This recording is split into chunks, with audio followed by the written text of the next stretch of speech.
All right, we are recording and we're live, and let's kick this baby off. So thank you so much for joining, everyone. This is the webinar on the changing face of fraud, tackling generative AI and beyond, which is a loaded topic. So I don't want to do too much admin or intros. We want to jump right into it. But before we get started, we do want this to be interactive. So we got the chat box for questions. And also we'll have some cool polls that we're going to be running through. The questions, I'll try to, depending on how many there are, I'll try to mix them in the conversation. If not, we have some time set aside at the end, and that is it. So let's jump in. Starting with some intros, I'm PJ Hall. I'm the co-founder of About Fraud, which is a global community that we built kind of for fraud fighters, by fraud fighters, what we like to say. And we're an educational resource hub, and we also try to connect people with other smart people to help the fight on fraud. So enough about me. Ladies first, over to Karen. Hi, I am Karen Boyer, or apparently maybe on this webinar, PJ number 2, right? Apparently, but nonetheless, technical difficulties aside, really happy to be here. I am in charge of the fraud prevention and detection strategies, as well as the operations teams for M&T Bank. Also sit on multiple different committees, advisory boards, and steering groups. So just wanted to reference that my knowledge here is based off of a lot of the industry scenarios, not necessarily what I have seen at M&T or any prior banks, but nonetheless willing to chime in with more industry focus as well. So thank you for allowing me to be here. Thank you, Karen. And on my screen, next is Reuben. So we'll go to Reuben. Yeah, good morning, everyone. Reuben Stewart, Digital Identity Lead with PNC. So I lead all the identity and access management programs here at PNC. Including our workforce strategy. And part of that is the identity management lifecycle, from onboarding the surface, verifying that assertion of an identity as we're going through. Most of our fraud situations require steps up challenges. We define those things as well. Very much like Karen, what we'll be sharing today is observations in the environment, not necessarily what is being seen at a bank or not at a particular bank, but things that we are aware of and some of the remediations and efforts around those. So certainly the conversation for today. Thank you. Thank you, Reuben. Last but not least, Blair. Got an all-star lineup here today, PJ, with the exception of me, but Blair Cohen, I'm the founder, president at AuthenticID. Been a fraud fighter tackling this identity problem for over 30 years now. Boy, has it evolved in the past 30 years. AuthenticID, for those of you that don't know, we protect governments, large financial institutions, and big telcos primarily is our area of focus, from the threat of identity, deep fakes, generative AI. We make sure that the people that they interact with are who they say they are, if you will. Awesome. Well, that's obviously topical for what we'll be talking about today. So let's jump in and start with a quick poll. Just give me a second to bring it up here. There you go. You should see it. What type of fraud attempts leveraging generative AI are on the rise at your organization? You can select more than one, and there's only 4 choices. So hopefully it's not an overwhelming number of options here. I just kind of want to get the gauge of the landscape from your organizations and what you're seeing specifically from a generative AI perspective. And in case people are pondering this question, we'll give a second or two. A few unsure, but not too many. Looks like the leader in the clubhouse is synthetic IDs created by generative AI tools, which is good. We will be mentioning a thing or two about those.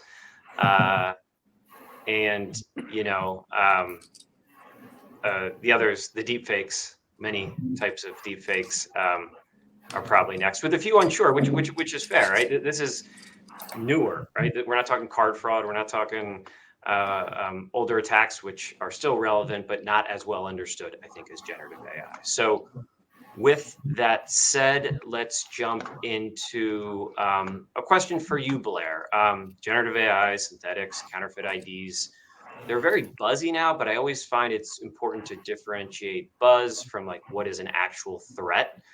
Can you give us an idea of what the threat landscape looks like for these different types of challenges, Blair?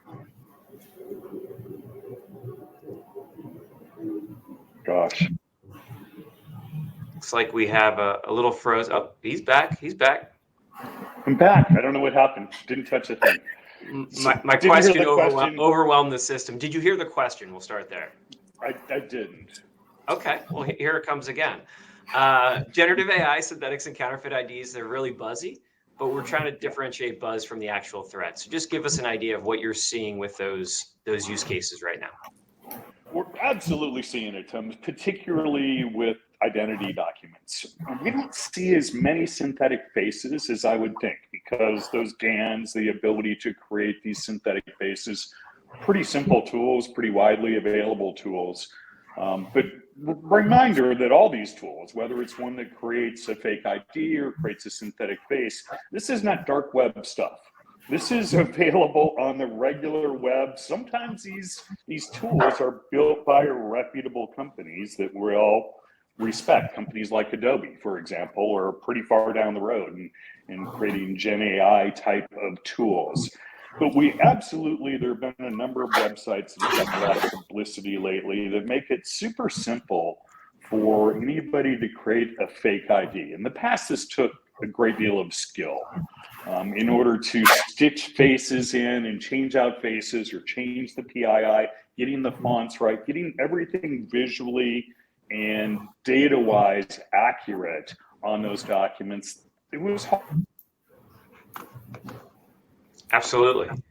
And Blair has frozen again, so it's a perfect time maybe to he's in and out. He's keeping me on my toes. It's fine.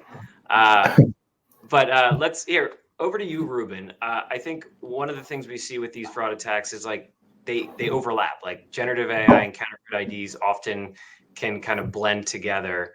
And in our prep call, I know you mentioned some of the things you were seeing. So can you talk a little bit about that? Sure, and happy to, PJ. So if you think about the use case where there's been observations within banking where, like for new accounts, right? The fraudsters will use these Gen AI tools to create a new identity document. They may put a legitimate face on there because if I'm going to present this ID at a bank or to someone, you've got to match up that face with what you're seeing on the document. So they're using the real face, but they're able to actually mimic to a degree and a high level of certainty that they're passing some of the existing tools for dot verification, right? So that's, we see those types of use cases in the industry today where the fraudsters are using these tools to create the fake documents, as Blair was talking about. They're using the legitimate face and they're able to get through and have some level of success getting through existing tools with those. Awesome. Yeah. So maybe a quick comment about going on mute if you're, I don't know if it would be one of our presenters, but maybe just some background noise.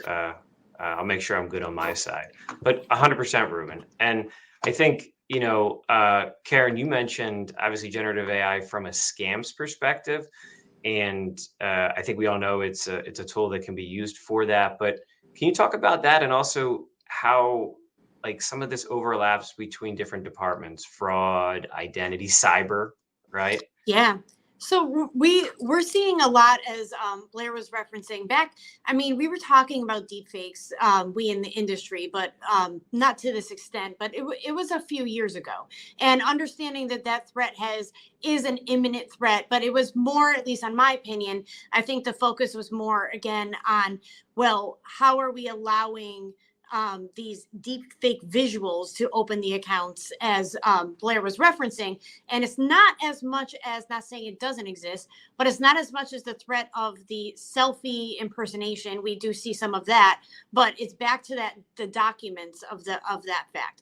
But taking it back a step further, when we're looking at generative AI and the deepfakes, what we've been seeing a lot more versus the account opening is the scamming of our customers. And so, for example, back in the day, and you probably heard me talk about this in some recent conversations, but back in the day when we had scam victims, one of the most compelling questions that we would ask when we were doing these investigations, we would ask the customers, like, well, have you ever met your fiance, for example?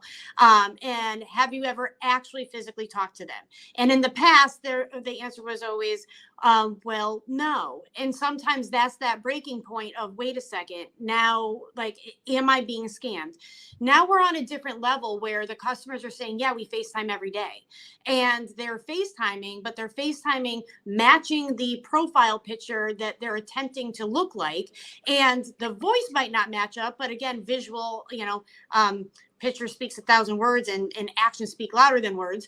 But that's where we're up against now, is that the fraudsters are using this generative AI and the deepfake technology to continue to proliferate the victims in believing they are who they're portraying to be on these fake profiles.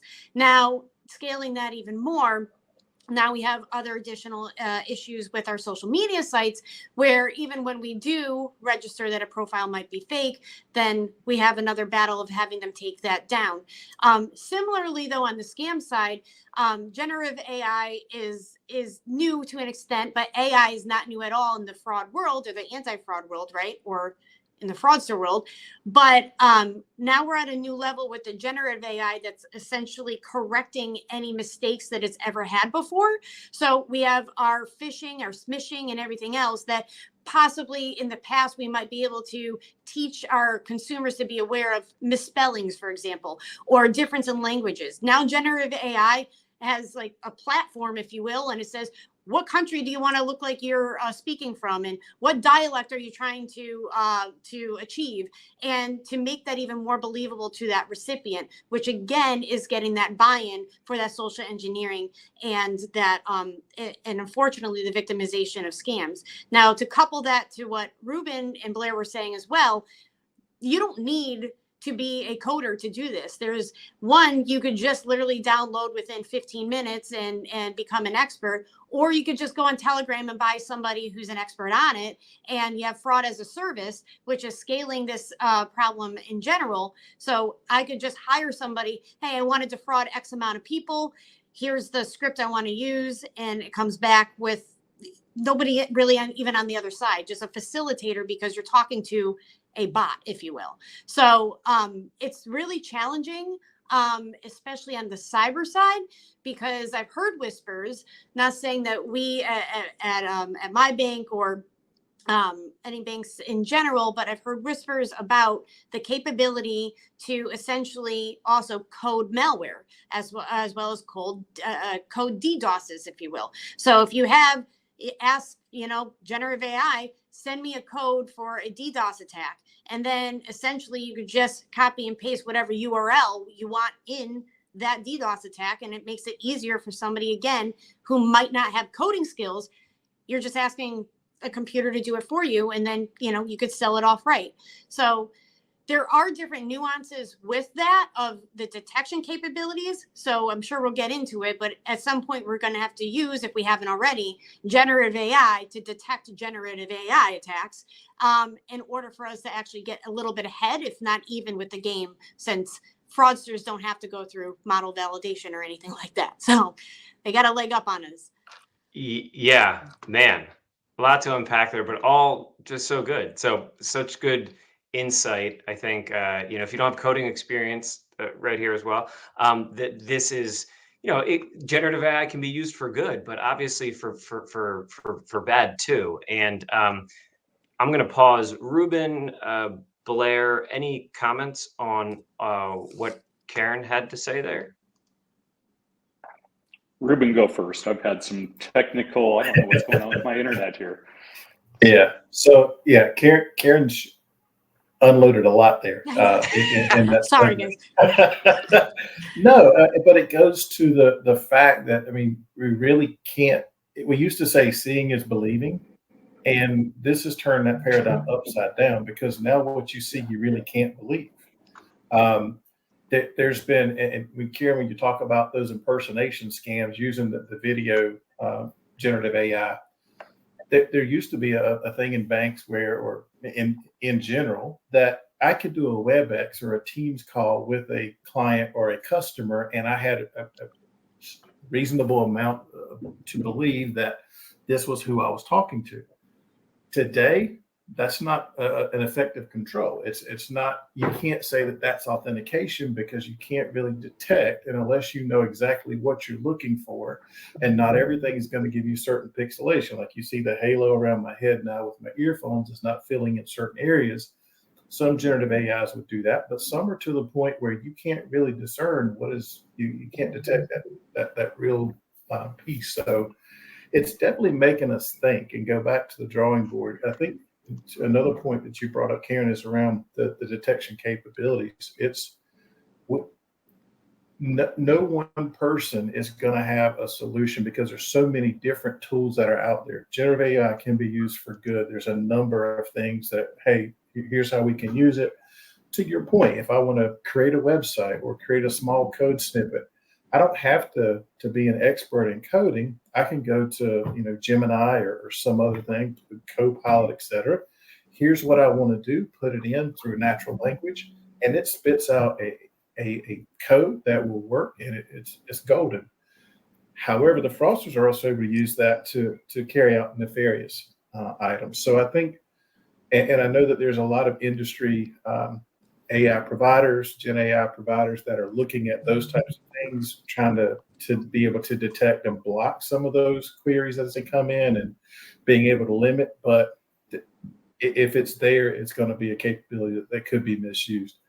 I'll pause there. Blair, is there anything you want to add in there or comment on that? We're in a pickle here, folks. It's impossible. And Karen did unpack a lot. There's no way I can attack everything that she mentioned there. But, it's certainly feasible for you to be an Italian male talking to another male in the US, and you're going to come across looking like the most beautiful US female that guy's ever seen in his life, super realistically. And there's no way that a human's going to be able to detect those little nuances. Most of the tools that I've seen are just that good. It takes forensic analysis to be able to detect that sort of sophisticated fraud. So that's concerning when people can be fooled that easily. And I'm an expert at this, and I have looked at thousands and thousands and thousands of fake identity documents and faces. And honestly, I'm pretty bad at it, detecting the difference between the good ones and the bad ones. So if I'm bad at it, you can imagine what your frontline employees are. Well, let's see how good. There's also a news article not too long ago, guys, where a fraudster actually used a masquerading technique using generative AI they pretended to be a CEO or an executive of a bank in Asia. They contacted the people at the bank, said, hey, we want to do such and such. The loss of that was around 25 million. So it's a pretty good payday, right? If you can get the right people, you use this technology to your benefit, doesn't take that much time or expertise, low cost of entry, high reward if it's successful. But then who are they going to chase, right? That's a ghost. Yeah, chasing a ghost. So it definitely puts everybody on their toes. And something as an industry and cross industries, we're all going to have to look at. I know that you've talked, Blair, about some different forums and groups, consortiums that are coming together to look at that. And I think that's great. It's time that we as an industry or as a consortium do that. Yeah, our hands are tied behind our back. I saw that Hong Kong scam, by the way, and that one was pretty sophisticated. To recreate a whole room full of people around a conference room and have them all talking and looking like real folks, that one took some skill. I'll have to take my hats off to those folks. Yeah. Well, I want to, synthetic fraud is what's been on the screen, and there's a comment in the chat about synthetic fraud. So I'm going to come back to that and have Blair talk about some things. But first, speaking of our ability to detect things or lack thereof, let's do a poll real quick about which one of these is a Gen AI fake headshot. I got it wrong. Blair, you told me you got. I would be not surprised if many don't get this one. But It I should think be. our stats show 91% of people don't get this right. So only 9% are getting this one. So. And what's good about this poll question is, unlike others where you kind of look at it and you're like, okay, this, and this, everyone's looking at each image and studying what might be real and what might be off. So the answers roll in a little more slowly, I guess. Might want to give everybody another look at those faces.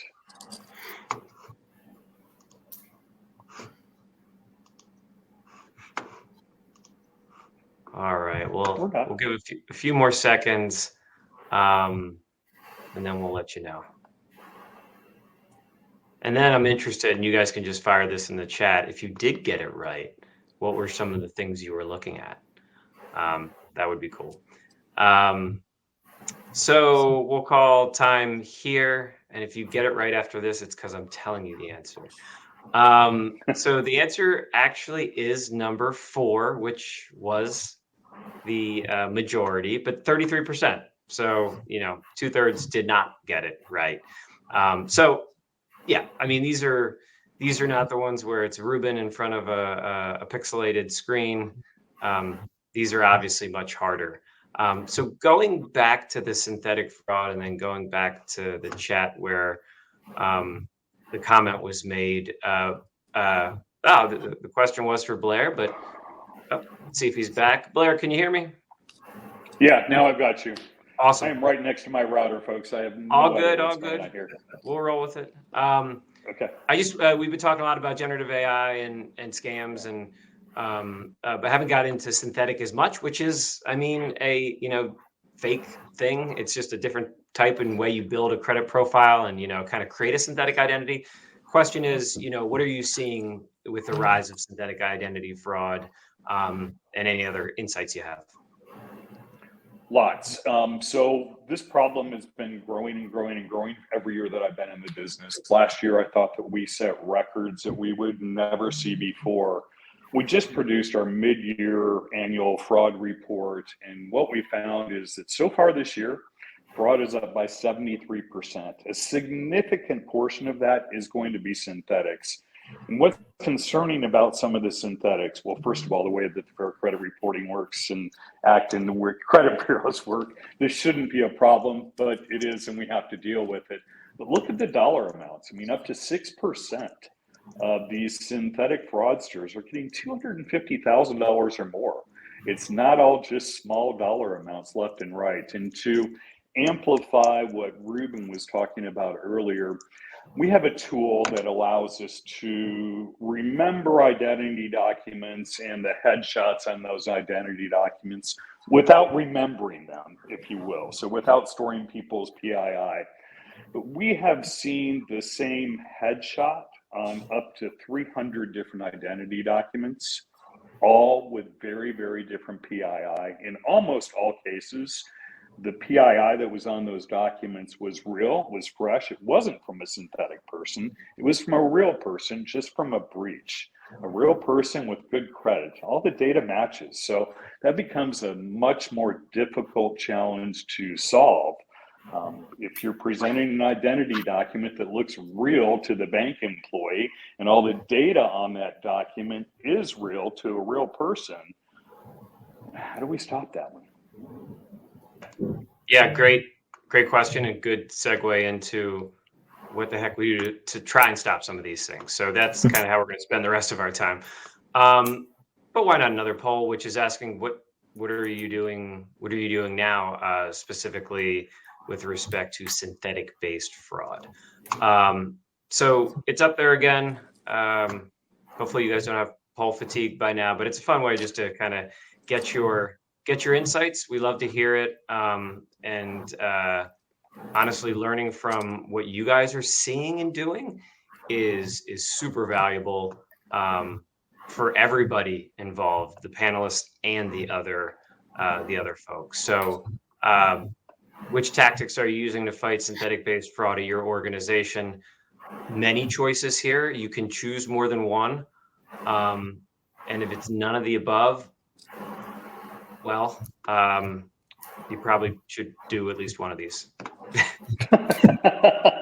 It's none of the above. Yeah, You're still in business. I'm amazed. Yeah, yeah, listen, there are some people, and it's there's lots of reasons. Karen and Reuben, you guys work for banks, and getting buy-in and budget and going through the full process to invest in technology is not like it's not like you don't know you need something and you just can't get it through the process. So ID verification software, man, there's so many towards the top here. I would say file source analysis is an outlier. So is none of the above. But it looks like people are deploying lots of different technology, which gets into what can we do. So I think one thing before we get into kind of some of leveraging AI and ML, just looking across channel and making sure we are looking across channel. Blair, branches might seem like the least attractive option. You can't really scale it. It's riskier. You're in person. But what are you seeing from a branches and counterfeit ID perspective?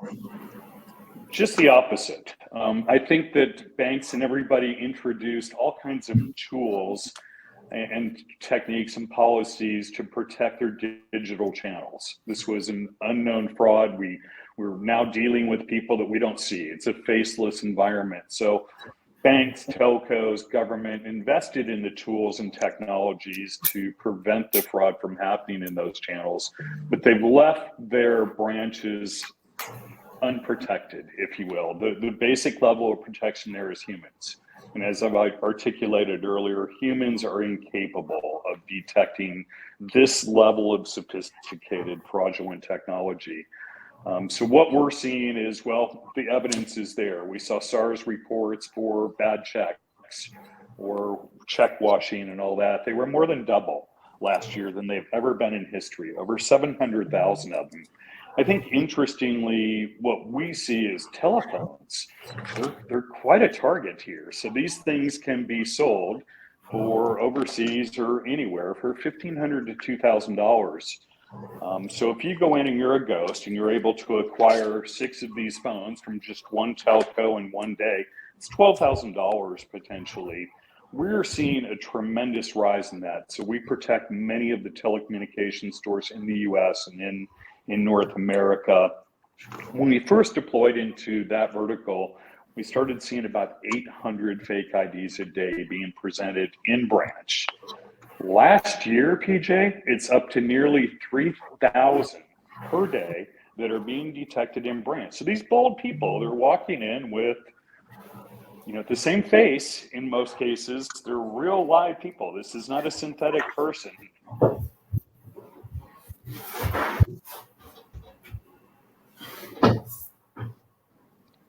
And we talked about was bad actor watch list. One of the telcos has deployed that because they're the ones that have seen the same face on 300 different IDs, all with good names, all with good PII. So they're pretty good about once they determine that I don't want to do business with PJ anymore, they put PJ's data to include your face into a bad actor watch list. Last year alone, just that one company saved over $70 million in fraud losses just from the watch list technology alone. Great. And kind of towards the end there, you kind of teased about, just from that technology and kind of some of the things we can do. So I want to get into that. I think the other channels besides branch are probably pretty well known that those are risky channels. But I want to get into what we're calling a holistic approach.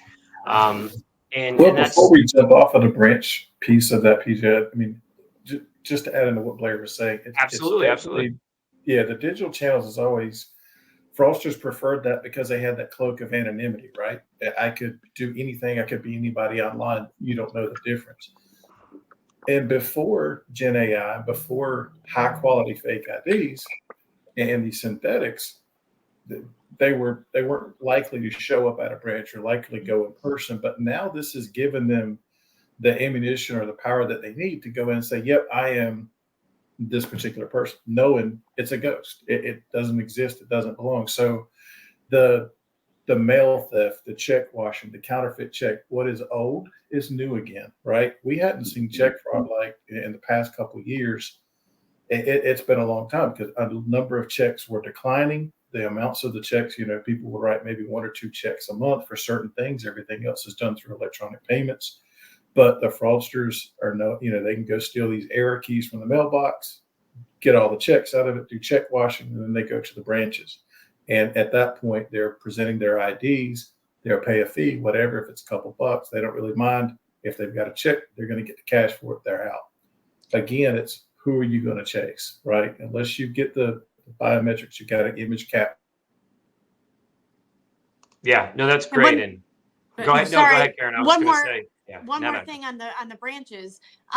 We're seeing a significant amount as well of customer impersonation. So not just the synthetics with the synthetic IDs that are being used to proliferate and open accounts in the branch, but the customer impersonation is really skyrocketing as well, from some of the industry chatter, if you will. Again, back to what Blair's point was, we lockdown digital, and there's this misconception, not by anti-fraud people, but in general, like fraudsters are never going to go to the branch and show their face. They're going to get arrested. Yeah. No, they don't. And that's a problem in general.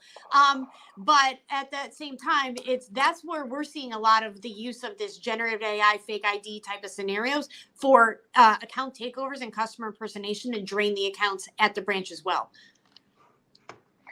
Yeah, the impersonation thing, just to tack onto that, and the masquerading, what some of the banks are doing today, when we onboard a new bank, we're scraping the headshot from the identity document. That gets put in that person's record. So when somebody walks up to the teller or to the bank branch employee, they can see that person's file and know who that person should look like. So I can't tell you the number of times that I've been called from a big bank and say, Blair, we just stopped a $50,000 check. So they're starting to work, but yes, these people are super bold. They will go into the branch all day long. And that seems like common sense, right, Blair? but unfortunately, there are different red tape that some banks have to deal with about the fear of holding images, and is that PII? Who's responsible for holding the image? Is if we're breached? Is it a third party that's breached? So that's another kind of challenge for anti-fraud people in general. Is there are a lot of low-hanging fruit, right? That we're obviously this makes sense, but then there's that red tape that we have to deal with to understand and kind of get that executive buy-in. Is the risk worth it of us keeping those images? I of course am biased and say yes, but that's part of the challenge too we're seeing. Yeah, quick question that ties into this, and then I am going to move on to how we're stopping this. So, and Reuben left, but Blair left before he came back. Reuben will come back too. Are the in-branch impersonations random bad actors, or does it seem to be more organized crime exploiting PII breaches? A little bit of both. So there seems to always be some sort of organized crime attachment, if you will. So not necessarily that it has to deal with a breach like the AT&T breach. I haven't seen really okay, now we're getting an influx of AT&T customers that are being impersonated. It's more the social engineering, the data mining. So for example, I don't know if we're going to talk about it, PJ. I know our time's clicking, so I apologize if I'm jumping ahead.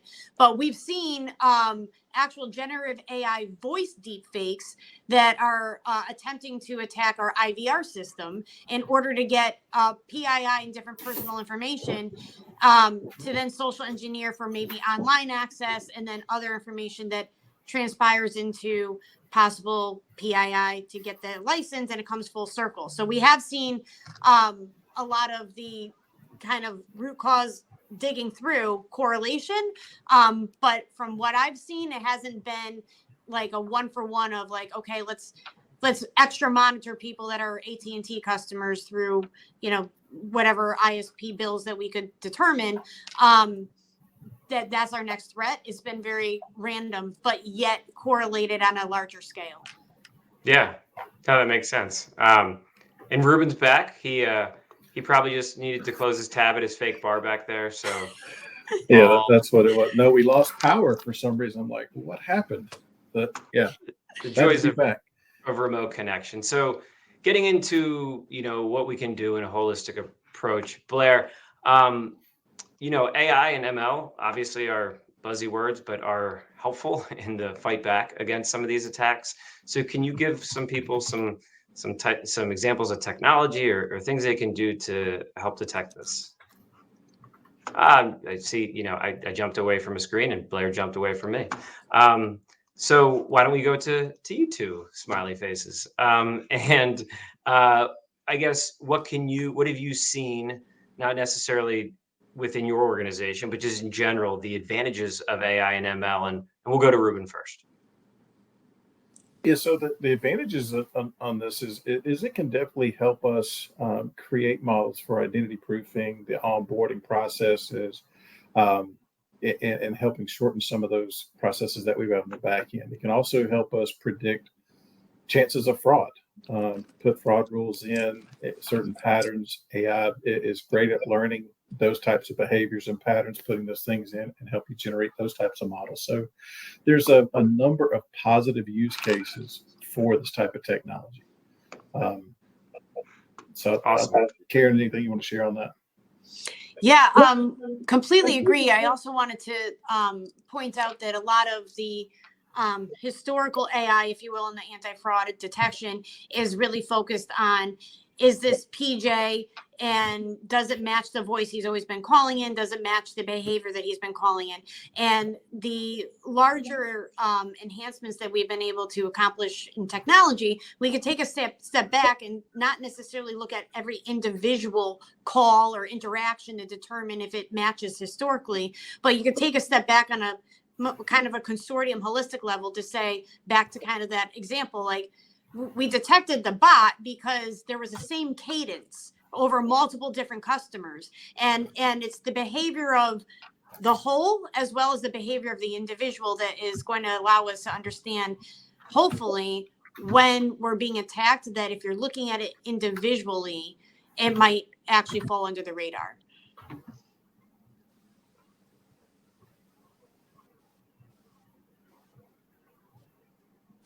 Now PJ's muted. Yeah. I guess I'm the only one that's working here. PJ, you're there's something muted. about that, and you came in under a different ID, so she didn't even.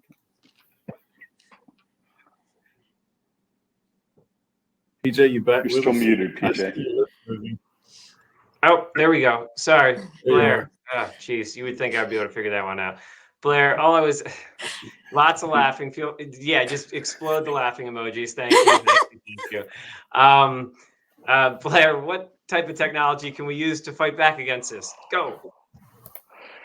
Oh, it's critical, and we use Gen AI, I think, to help train our models. So there is data that we don't necessarily have that we can generate synthetic data that can help train our models and get us better, more accurate, if you will. So we use AI to stop pretty much everything that the Gen AI can produce. So Gen AI, we talked about how it can produce very realistic looking identity documents. Well, when you produce a synthetic identity document, how do you get that into the system? It's a synthetic document, right? It's not a polycarbonate document. It doesn't exist in the real world. So you're going to do one of two things. You're either going to take a picture of that identity document that you've created digitally from your computer, or you might print it out to photo paper and laminate it. You may get that sophisticated. But in any event, we perform document liveness. So when we ask somebody to take a picture of their ID, we make sure that they're taking a picture of a real ID, not something that's synthetic, not something that was created digitally, not something that's been printed out to paper. It's a real polycarbonate or Teslan identity document that's alive and present in the moment. That cuts down on a great deal of the fraud just in and of itself, that one step. And then obviously we take it one step further. Not only do we know that after running hundreds of tests on the identity document, whether it's real or fake or been manipulated in any shape, way, or form, But then we close the loop on this to make sure we know who's at the end of the transaction using facial recognition and very strong AI liveness. So we make sure that A, you're the person that's depicted on the identity document, and B, that this isn't a spoof. And spoofs of humans have gotten very sophisticated. We see everything from, just taking a picture of me off of LinkedIn and displaying that to the camera, fairly rudimentary. But we see $3,000 silicone masks that are being made too. Obviously, that's no scalable attack, but it's a high value person that you're attempting to leverage. And that $3,000 investment may very well be worth it if the institution doesn't have the defenses in place that can tell the difference between a silicone mask and a real person's skin. Notably, this doesn't impact user experience at all. A lot of other people, when you're doing liveness detection, they make it active. They make you smile or maybe say a dynamic passphrase or move your chin from shoulder to shoulder. We're able to do this with a great deal of reliability with just a single selfie. Just one little picture of your face and we'll know whether you're a real person or not. So that's how a couple of different ways that AI can be used to prevent the fraudsters from doing damage.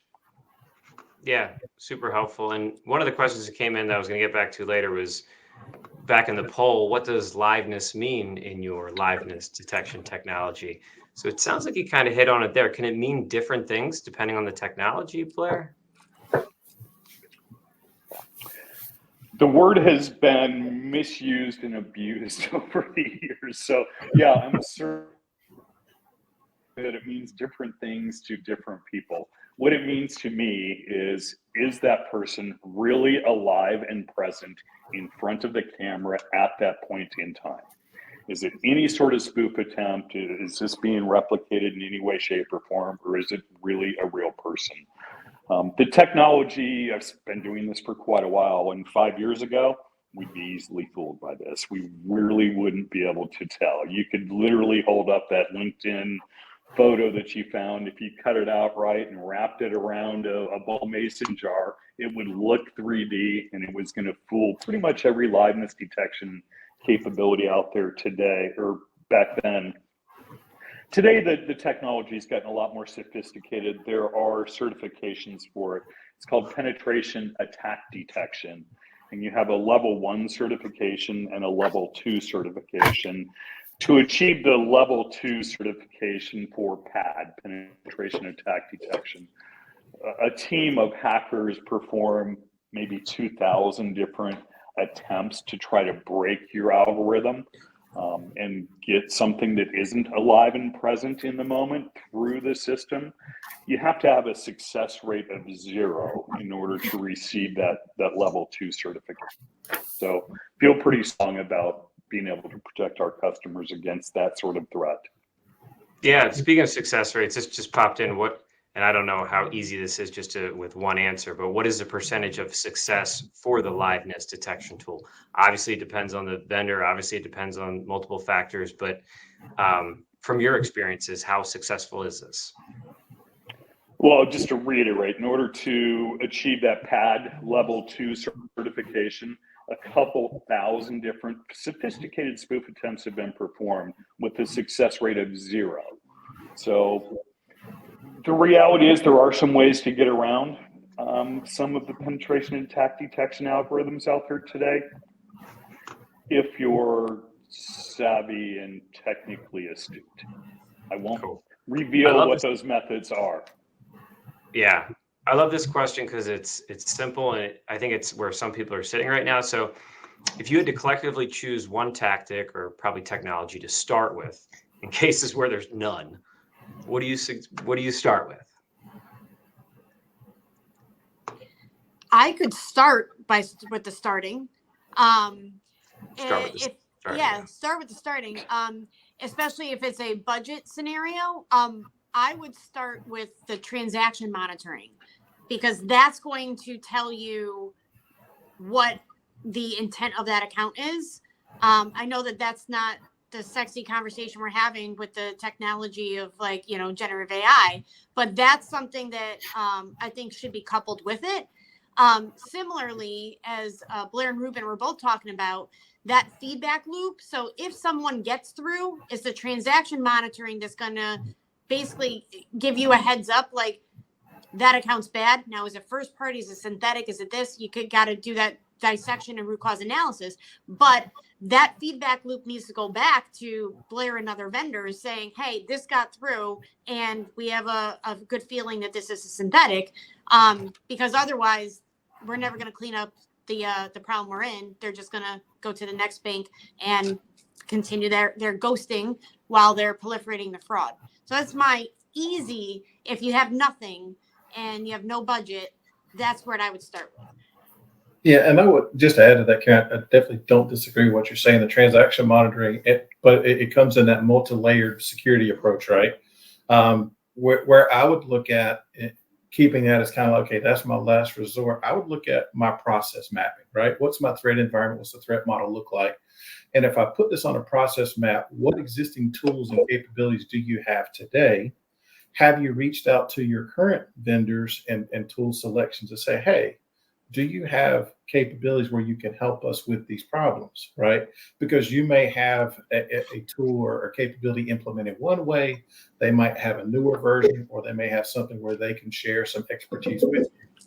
Sometimes that advice or that information comes free of charge, and you don't have to buy a new tool. You don't have, well, you already have this in your subscription package. You guys just don't have it configured or enabled. Let us start exploring that. So I think if you look at that and see, are there low-hanging fruits that you can pick and easily implement? If not, I think you've got to look at what's your security posture, and to Karen's point, transaction monitoring failure there, but look at those other junctions. Where can I put controls in, and what's the biggest bang for the buck? How much is it going to cost me? If I have one control that's a lower price limit, but it weeds out 50, 60%, is that a way to choose it? You're still going to have to make the business case, right, with the senior leaderships and the executives to get the approvals to move forward. But I think socializing the issue, what are the challenges? What are the things that other institutions, or what are the challenges that other businesses are seeing? And what's the art of possible? What's the possible outcome if we don't do anything, right?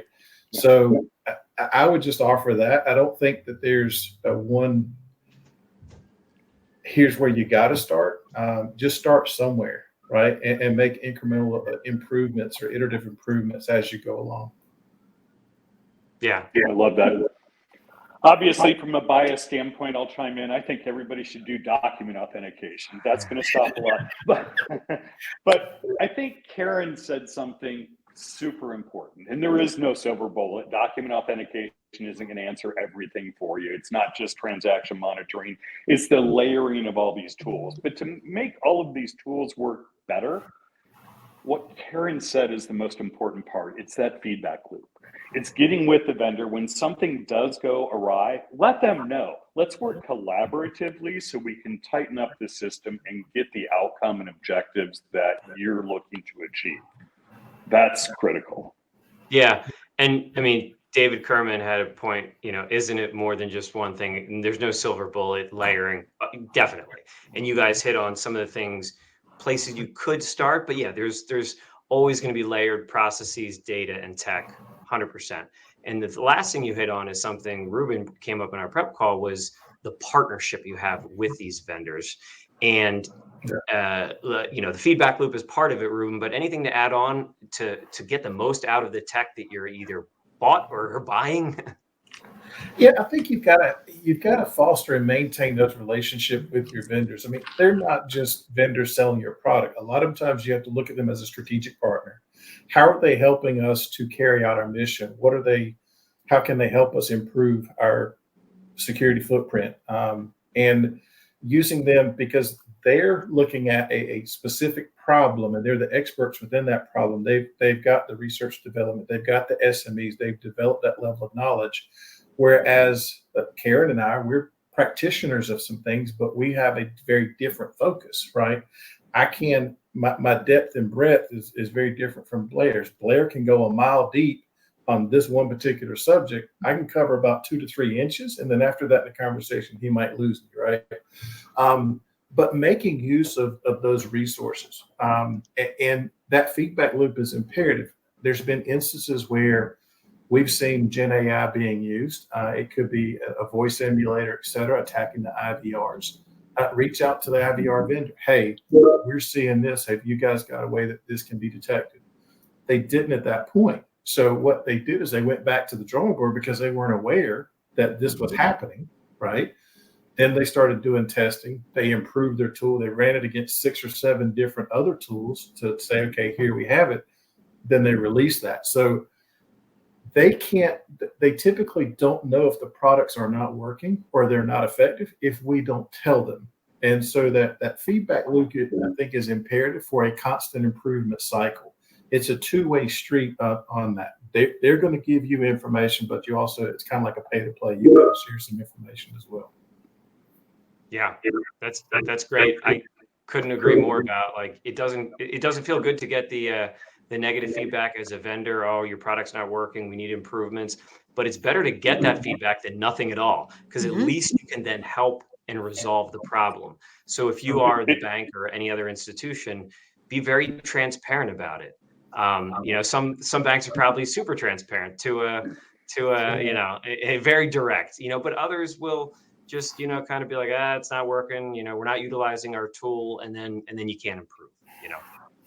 Yeah. I love that kind of customer personally. It just makes us better. I know other companies look at it as that just being a whiner over here, but to me, this is an opportunity for us to be so much better.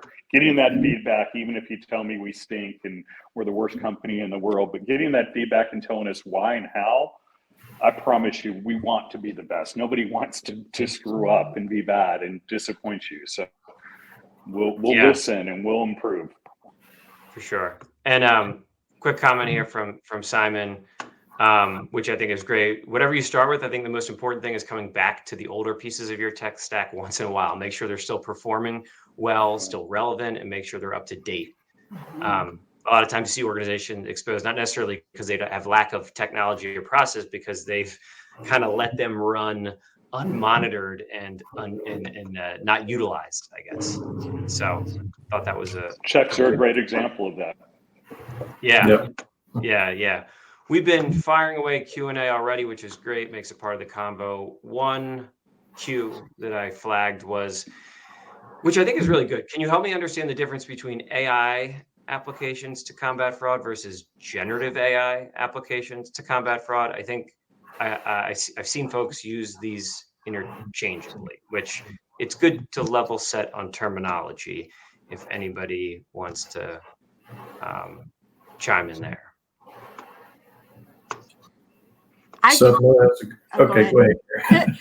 I could start, and then please, anybody with more experience, feel free to chime in. From my understanding, AI in general is, even machine learning and AI have been used synonymously, but it is a little bit different. AI is like detecting the patterns of anomalies and then acting on those patterns, whereas generative AI starts to write its own pattern after it's detecting that pattern.